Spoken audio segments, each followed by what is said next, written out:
नमस्कार मित्रांनो, लग्नानंतर होईलच प्रेम या मालिकेच्या आजच्या भागात आता सगळेजण आनंदात असतात.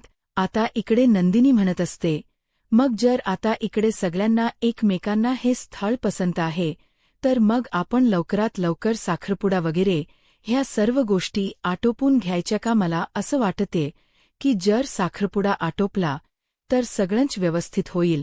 त्यावेळेला विजय म्हणत असतो, माननीय नंदिनी, मला रम्या पसंत आहे, पण मला काही हरकत नाही साखरपुडा करायला, पण लग्न करण्यासाठी माझी एक अट आहे, असं विजय म्हणत असतो.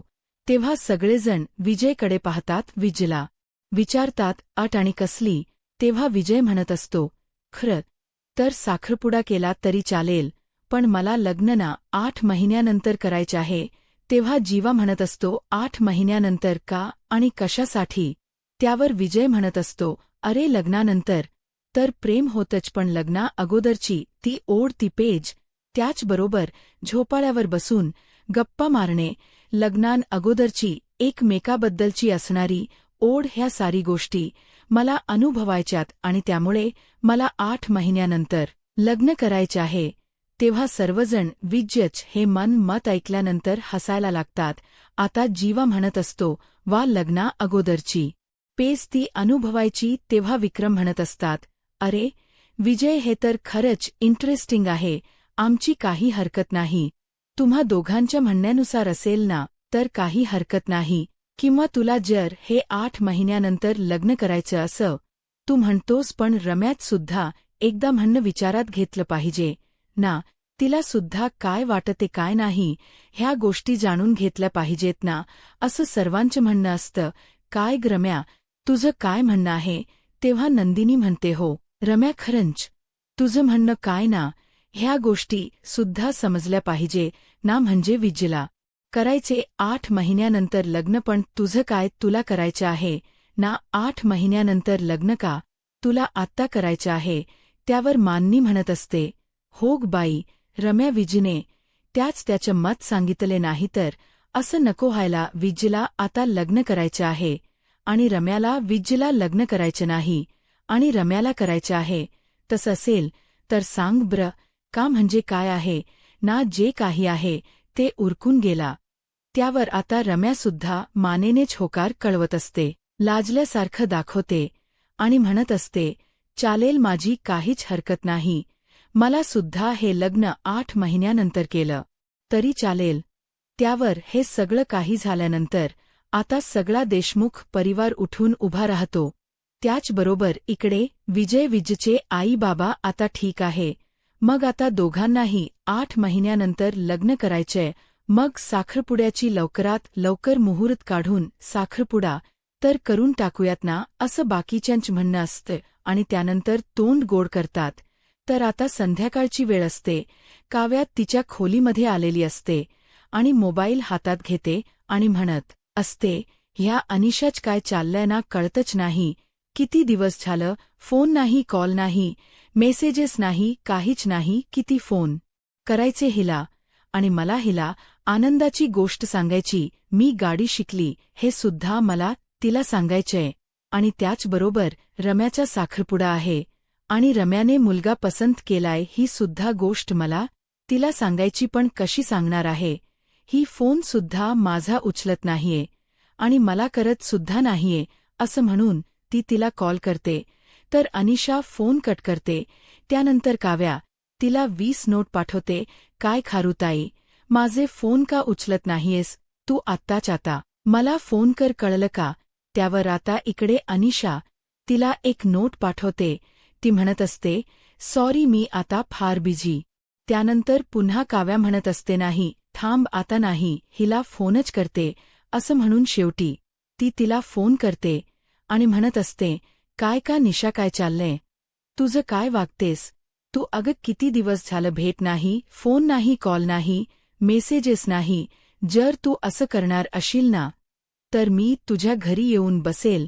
तेव्हा ती म्हणते, येऊ शकणार नाहीयेस तू माझ्या घरी, कारण मी जुन्या घरी राहत नाही. काय का राहत नाही, जुन्या घरी का बदललंस आणि एकटीने हे सगळं काही केलेस अगं का असं करतेस अगं मला एकदा सांगायचं तरी होच ना एकटीने कसं सामान हलवलं सगळं मी आले असते ना मदतीला तेव्हा अनिशा म्हणत असते नसती आलीस तू मदतीला का अनिशा गप्प बस आता खूप झालं आता खरंचच काय झाले सांगणार आहेस का किती दिवस झालं अग मला तुझ्याशी खूप बोलायचंय गप्पा मारायच्यात आपण भेटलो नाहीये कितीतरी दिवस झालं त्यावर अनिशा म्हणत असते हे बघ तू नसशील बिझी पण मी फार बिझी आहे मला तुझ्याशी आता नाही बोलायच मी खूप बिझी आहे प्लीज फोन ठेव आता असं म्हणून अनिशा फोन ठेवते काव्या तर आता तिने फोन ठेवल्यानंतर शॉक लागल्यासारखीच पाहत असते तिला कळत नसतं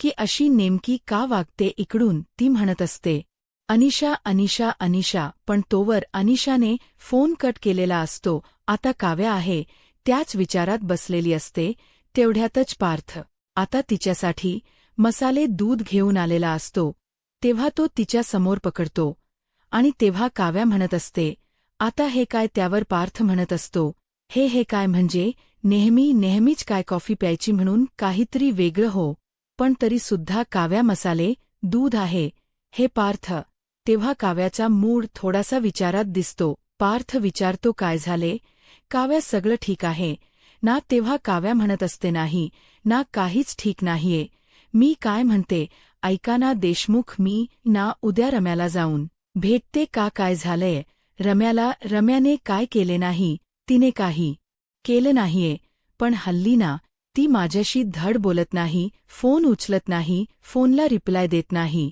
आणि आता तर काय म्हणे की राहत्या घरून दुसरीकडे राहायला सुद्धा गेली आहे मग मला सांगा तिला एकदा जाऊन भेटा वाटते काहीतरी झालंय पण ती मला सांगत नाही काय झाले त्या गोष्टी अजिबातच कळत नाहीत त्यावर पार्थ म्हणत असतो ठीक आहे तुम्ही नका काळजी करू तुम्ही उद्या जाऊन तिला भेटून या तेव्हा ती म्हणत असते हो भेटाव तर लागणारच आहे आता इकडे दुसऱ्या बाजूला आपण पाहतो की वसू फारच आनंदत असते इथे वसू रम्याकडे आलेली असते आणि म्हणत असते काय मग रम्या खर सांगू का ग मला ना तो मुलगा फार आवडला खरंच किती गोड आहे नाग विजय मग मिसेस मतकरी आता मिसेस मतकरी म्हटल्याबरोबर रम्याला राग येतो आणि म्हणत असते आई एक मिनिट अजिबातच नाही हे असलं मिसेस मतकरी बितकरी हे अजिबात असलं काहीच बोलायचं नाही समजलं का तुला काय रम्या अग असं काय करतेस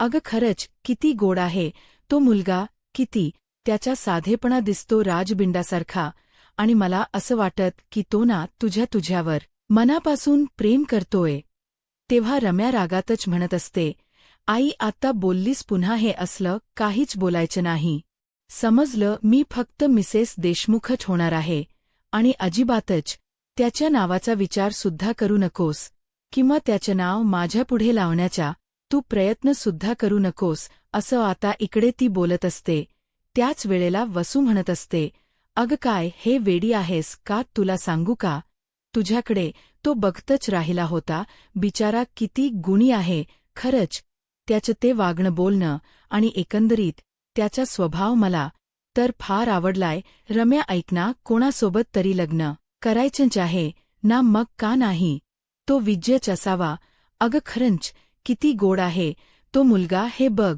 ह्या सगळ्या गोष्टी नको अशा करूस काही जरी झालं ना तरीसुद्धा इथे तो मुलगा चांगला आहे ही गोष्ट लक्षात ठेव ना आता रम्या वसूवर ओरडते आणि रम्या वसूवर ओरडल्यानंतर इकडे रम्या म्हणत असते आई आता तू हे जे काही बोललीस ना ते तिथपर्यंतच ठीक होतं पण इथून पुढे एक शब्द आणि एक अक्षरही तू मला बोलायचे नाहीस समजलं कारण मी तुझं काहीच ऐकून घेणार नाही कळलं का तुला असं म्हटल्यानंतर आता वसू म्हणत असते अग पण पार्चेचे किती दिवस गुणगान गाणार आहेस पार्च ऑलरेडी लग्न झाले रम्या देना त्या सगळ्या गोष्टी सोडून कशाला उगचच हे नाही ते मनाला लावतेस आणि मनावर धरतेस हे बघ बाळा असं करू नकोस असं वसू आता बोलत असते पण रम्याला मात्र फार राग येतो रम्या रागारागानेच तिथून निघून जाते वसू विचार करत असते काय करू या रम्याचं मला कळत नाही कसा मुलगा आहे तो किती गोड आहे मग कोणातरी एका मुलाबरोबर लग्न हे करावंच लागणार आहे ना, मग तो विज्यच का नसावा असं वसूच्या मनामध्ये येतं. आणि त्याच वेळेला आता इकडे रम्या असं बोलल्यानंतर ती विचारामध्येच हरवलेली असते. तर आता इकडे दुसऱ्या बाजूला संध्याकाळच्या वेळेला नंदिनी आणि पार्थ हे बाहेर हॉलच्या तिथे बोलत असतात. आता पार्थम हाणत असतो. कळत नाही रम्यावर विश्वास ठेवावा की नाही, ह्या गोष्टी कळत नाहीत. तेव्हा नंदिनी म्हणत असते, हो पार्थ, तुम्ही बोलताय ना ते अगदीच बरोबर आहे. म्हणजे तिचं वागणं बघता कळत नाही. म्हणजे बघा ना, तो विजय जो आहे ना, तो खूप साधा सरळ आणि सभ्य मुलगा आहे. तुम्ही बघितलंत ना, जेव्हा रम्यावरून खाली येत होती तेव्हा तो तिच्यासाठी कसा उभा राहिला होता. तिथपर्यंत ठीक होतं. पण जेव्हा रम्या आणि विजय आतमध्ये खोलीमध्ये गेले आणि खोलीमध्ये गेल्यानंतर जेव्हा तो बाहेर आला तेव्हा थोडासा वेगळाच वाटला. असं का वाटत नाही की रम्यानेच 8 महिन्यानंतर साखरपुडा होईल किंवा साखरपुडा करू असं त्याला सांगायला लावलं नसेल. तेव्हा नंदिनी म्हणत असते, नाही, काही जरी झालं ना तरी सुद्धा साखरपुडा लवकरात लवकर करून टाकला पाहिजे. पार्थ, तुम्ही म्हणताय ना ते अगदी बरोबर असेल. म्हणजे त्याच्यामध्ये न विश्वास ठेवण्यासारखं तर काही नाहीये. रम्या हे करू शकते. तेव्हा पार्थ म्हणत असतो, नंदिनी अगदी बरोबर बोलताय, रम्या हे करू शकते. पण आपण गाफील नाही राहिलं पाहिजे. काही झालं ना तरी त्या दोघांचा साखरपुडा कसा लवकरात लवकर होईल ह्याच गोष्टीकडे आपण नीट लक्ष दिलं पाहिजे. कारण 8 महिन्यानंतर काही होऊ शकतं. मग साखरपुडा करून टाकूया. बघूया साखरपुड्या झाल्यानंतर त्यांचे लग्न करण्याचे विचार वगैरे ह्या सगळ्या काही गोष्टी इथे बदलल्या तर. त्याच वेळेला पार्थ म्हणत असतो, हो नंदिनी, तुम्ही अगदी बरोबर बोलताय. मी आईशी आत्ताच बोलून घेते बरं का पार्थ, आणि आईला सांगते लवकरात लवकरच्या साखरपुड्याचा मुहूर्त काढायला असं म्हणून नंदिनी आणि त्याचसोबत पार्थ ह्या दोघांनीही एक प्लॅन केलेला असतो. आणि त्या दोघांनीही प्लॅन केल्यानंतर आता त्याच प्लॅनमध्ये इकडे रम्या आणि त्याचबरोबर विजय हे दोघेही जण अडकणार असतात. कारण आता लग्न करण्याच्या मुलं पाहण्याचा प्लॅनसुद्धा पार्थ आणि नंदिनीचाच होता. मग आता लवकरात लवकर लग्न होईल ही गोष्ट आणि लवकरात लवकर साखरपुडा होईल ही कल्पना ह्या दोघांचीच असते. असं म्हणून आता नंदिनी आणि त्याचसोबत पार्थ ह्या दोघांनीही हा मास्टरमाइंड प्लॅन बनवलेला असतो. तर आता प्रेक्षकांनो, इकडे दुसऱ्या दिवशी सकाळची वेळ असते. कारण ह्या दोघांच्या प्लॅनमध्ये आता इकडे साखरपुडासुद्धा दिवस उजाडलेला असतो. आता रम्या छान तयार झालेली असते. खूपच सुंदर अशी साडी ती नेसलेली असते. पण त्याच वेळेला रम्या खूपच मोठा निर्णय घेते. आणि तो म्हणजेच की तिथे असलेलं कटर हातामध्ये घेते आणि त्या कटरने जे अंगठी घालण्याच बोट आहे त्या बोटालाच काठ मारते आणि त्या बोटातून रक्त वाहतं. त्यावर ती बॉडेज लावते. हे सगळं काही का आणि कशासाठी? तर फक्त आणि फक्त विजच्या नावाची अंगठी त्यामध्ये घालायची नाही. मी पार्थची आहे आणि पार्थचीच राहील ह्या आविर्भावात ती असते. आता इकडे दुसऱ्या बाजूला आपण पाहतो विजय, त्याचे आई बाबा हे दारावर आलेले असतात. मानिनी, विक्रम, त्याचसोबत वसू हे तिघेही जण आता त्यांच्या स्वागताला तिथे दारावर उभे असतात. मानिनी विजयचं औक्षण करते, त्याच तोंड गोड करते आणि त्याला आतमध्ये घेत असते. तेवढ्यातच पार्था काव्याची वाट बघत असतो. नंदिनीची जीवा तर कधीच येऊन पोहोचलेले असतात. जीवा मुद्दामच नंदिनीशी छेड काढत असतो. आता पार्थची नजर येणाऱ्या काव्यावर पडते. काव्या मात्र फारच कमाल दिसत असते. पार्थ तिला खूपच गोड दिसतेस म्हणून खुणावत असतो. तेव्हा काव्या त्याच्याकडे पाहते. आता मुद्दामच पार्थ काव्याच्या बाजूला जाऊन उभा राहतो. तेव्हा काव्या थोडीशी लाजल्यासारखी होते. खूप गोड दिसत असते आज काव्या. आता इकडे दुसऱ्या बाजूला वसूसुद्धा पुढे येते आणि वसूसुद्धा इकडे विजयचं औक्षण करते आणि वसूसुद्धा विजयचं औक्षण केल्यानंतर इकडे आपण पाहतो की सगळं यांना फार आनंद झालेला असतो की आता विजय त्याचबरोबर त्याची फॅमिली इथे घरी आलेले आहे. विजय आणि त्याची फॅमिली घरी आली. आणि त्याचबरोबर आजच्या हा साखरपुड्याचा छोटासा घरगुती कार्यक्रम आपण करून घेणार आहोत. हा आनंद सर्वांनाच झालेला असतो. तर आता आपण इकडे पाहतो की पार्थ हा काव्याजवळ जाऊन उभा राहिल्यानंतर तो काव्याच्या डोक्यावर गुलाबांच्या पाकळ्या टाकत असतो. तेव्हा काव्या म्हणत असते, काय हे देशमुख गप्प बसा असं म्हणून शेवटी पार्थ तिच्या बाजूला उभा राहतो आणि शांततेत उभा राहिलेला असतो. इकडे दुसऱ्या बाजूला आपण पाहतो की आता जीवा आणि नंदिनीच ते सगळं काही सुरूच असतं. पण नंदिनी त्याला कशीबशी शांत बसवते. पण पारच मात्र अजिबात तसं झालेलं नसतं. थोडा वेळ शांत बसतो पण पुन्हा आणखी त्याच गोष्टी सुरू असतात. आता विजय आतमध्ये येतो. विक्रम, मानिनी आणि वसू ह्या तिघांच्याही तो पाया पडतो, आशीर्वाद घेतो. खरंच खूप संस्कारी आहे बर का. विजय पण भाबडा आहे. रम्याच्या त्या सगळ्या कुरापतींना तो आता बळी गेलेला आहे. तर आता इकडे आपण पाहतो की सगळेजण सोफ्यावर येऊन बसलेले असतात. आता फक्त आणि फक्त ह्याची नजर रम्याला शोधत असते. कधी एकदा रम्या येते आणि कधी एकदा मी त्याच्या बोटात अंगठीच्या बोटात अंगठी घालतोय असंच काहीच त्याला झालेलं असतं.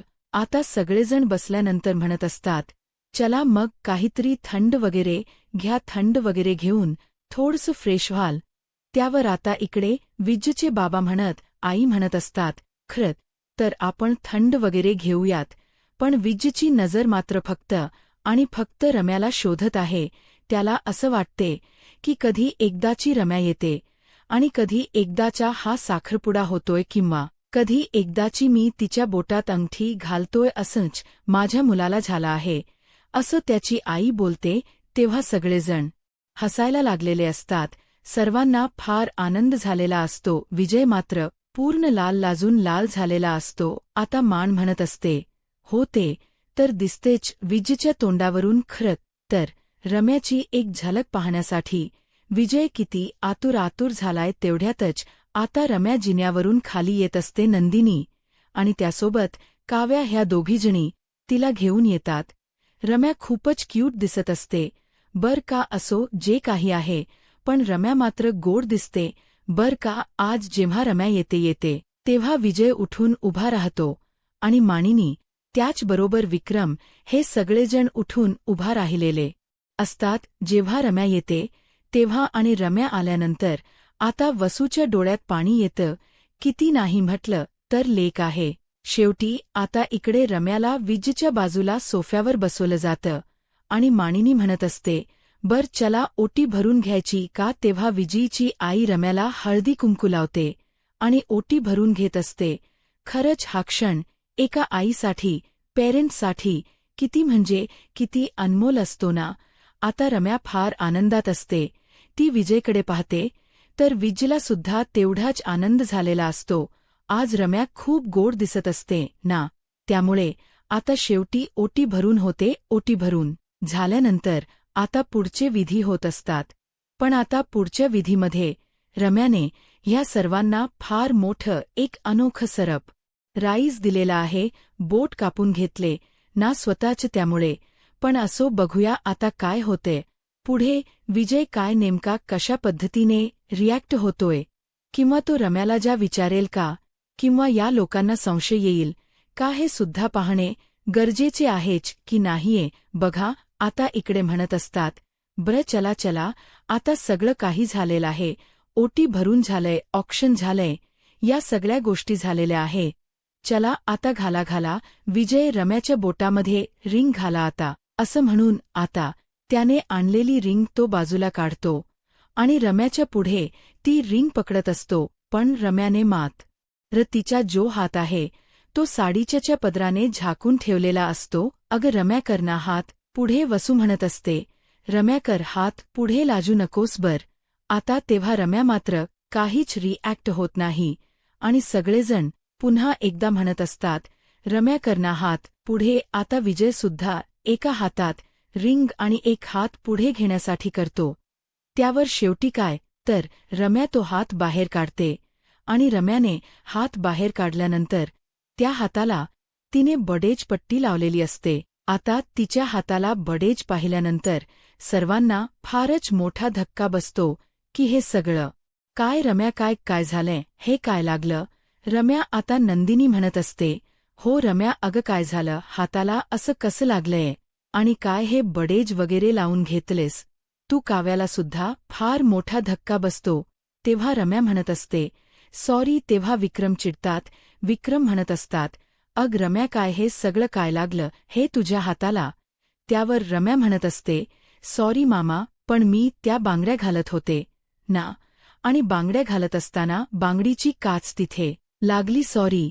आणि मी हे सगळं काही सांगायला विसरूनच गेले, सॉरी बर का. अगं पण रम्या म्हणत असते, आय नो, म्हणजे काय ना, असं म्हणतात की साखरपुड्याला ह्याच बोटामध्ये अंगठी घालायची असते, म्हणजे काय तर ह्या बोटाची नस ही हृदयापर्यंत जाऊन पोहोचते, आणि त्यामुळे हे सगळं काही करायचं असतं. पण आता मी काय करू मला कळलंच नाही, आणि ह्या बोटाला सगळं काही लागलं. आता त्यावर आपला विजय फिल्मी स्टाईलने म्हणत, बर का अग असूद गरम्या, त्या सगळ्या काही फॉर्मॅलिटीज आहे, पण माझ्या हृदयाची तार कधीच तुझ्या हृदयाने छेडली आहे बर का. मग मी कोणत्याही बोटामध्ये अंगठी घातली तर मला काहीच फरक पडत नाही, असं म्हटल्यानंतर तो तिचं बोट हातामध्ये घेतो आणि त्यावर प्रेमाची फुंकर मारतो. तेव्हा जीवा म्हणत असतो, ओहो. तर आता रम्याला शॉक बसतो. आता पार्थ हे सगळं काही सांशिक नजरेनेच पाहतो. नंदिनी सुद्धा संशयानेच पाहत असते. आता इकडे तो म्हणत असतो, हो रम्या, मी आता जे बोललोय ना ते अगदी खरे. हे बघ, बरेच जण म्हणत असतील की त्या बोटामध्ये अंगठी घातली तर हृदयापर्यंत जाऊन पोहोचते, पण माझी तार तर कधीच छेडली आहे.